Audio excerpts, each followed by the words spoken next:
চল কবরস্থানে যাই, দেখি তো আসলে ভয় লাগে কিনা। এগুলো সব শুধু গল্প, কিছুই না। আর সেই রাতেই তার জীবনে শুরু হলো ভয়ঙ্কর এক পরিবর্তনে। দেখ, কিছুই হচ্ছে না। মানুষ অযথাই ভয় পায়। এইসব কবর, এইসব কিছুই না।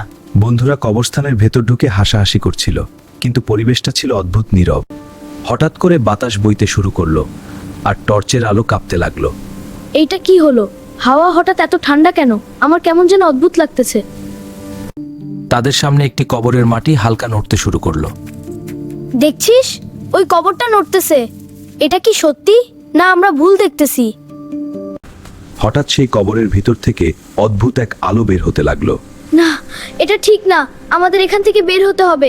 আমি আর এক মুহূর্ত এখানে থাকতে পারবো না। হঠাৎ সেই কবরের ভিতর থেকে অদ্ভুত এক আলো বের হতে লাগলো। আর রাফি, বুঝছিস না, আমাদের এখান থেকে বের হতে হবে। আমি আর এক মুহূর্ত এখানে থাকতে পারবো না। হঠাৎ করে রাফি যেন টেনে নেওয়া হলো সেই কবরের ভিতরে। আমাকে বাঁচাও, কেউ আমাকে ধরো, আমি নিচে পড়ে যাচ্ছি। আল্লাহ, আমাকে বাঁচান। কবরের ভিতরে সে দেখলো ভয়ঙ্কর দৃশ্য। না, এইগুলো কি? এত সাপ, এত বিচ্ছু, এরা আমার দিকে আসছে। আমি কোথায় এসে পড়লাম? হঠাৎ আগুনের মতো তাপ তাকে ঘিরে ফেললো। এই আগুন এত গরম, আমি সহ্য করতে পারছি না। আল্লাহ, আমি ভুল করেছি, আমাকে ক্ষমা করুন। তার সামনে এক ভয়ঙ্কর ছায়া দেখা দিল। তুমি কি ভেবেছিলে জীবন শুধু মজা করার জন্য? নামাজ না পড়ে আল্লাহকে ভুলে গিয়ে তুমি কি পার পেয়ে যাবে? রাফি কাঁদতে লাগলো, তার সব ভুল মনে পড়তে লাগলো। আমি ভুল করেছি, আমি নামাজ পড়িনি, আমি আল্লাহকে ভুলে গেছি। আমাকে আরেকটা সুযোগ দিন, প্লিজ। হঠাৎ কবরের দেয়াল তার উপর চাপ দিতে লাগলো। আমার শরীর চাপা পড়ছে, আমি শ্বাস নিতে পারছি না। আল্লাহ, আমাকে বাঁচান, আমি আর এরকম করব না। সবকিছু ধীরে ধীরে অন্ধকার হয়ে গেল। এটাই কি আমার শেষ? আমি কি আর কখনো আলো দেখতে পাবো না?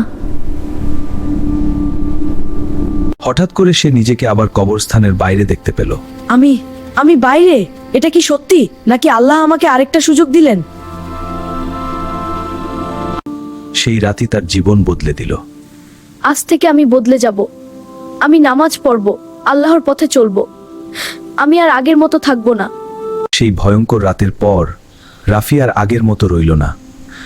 আর সেই আল্লাহ আমাকে সুযোগ দিয়েছেন, এখন থেকে আমি সত্যিকারের পথে চলব। আমি অনেক পাপ করেছি, আমি নামাজ পড়িনি, আমি ভুল পথে ছিলাম।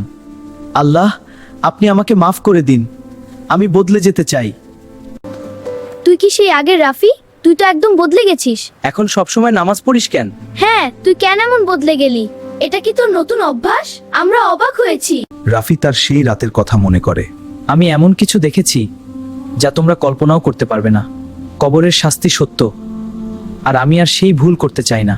সেই দিন থেকেই তারা সবাই আল্লাহর পথে ফিরে আসার সিদ্ধান্ত নিল। চল, আমরা সবাই একসাথে নামাজ পড়তে যাই, আর দেরি না করে এখন থেকেই বদলে যাই। মসজিদের ভিতর সবাই একসাথে সিজদায় নত হলো।